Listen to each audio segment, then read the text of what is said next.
ब्रह्मण्यसहस्रनामस्तोत्रम् ऋषय ऊचुः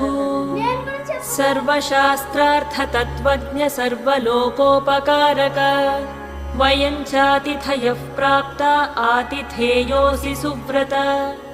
ज्ञानदानेन संसारसागरात्तारयस्व नः कलौ कलुषचित्ताये नराः पापरताः सदा केन स्तोत्रेण मुच्यन्ते सर्वपातकबन्धनैः इष्टसिद्धिकरं पुण्यं दुःखदारिद्र्यनाशनम् सर्वरोगहरं स्तोत्रं सूतनो वक्तुमर्हसि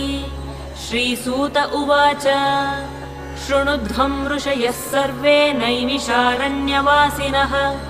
तत्त्वज्ञानतपोनिष्ठाः सर्वशास्त्रविशारदाः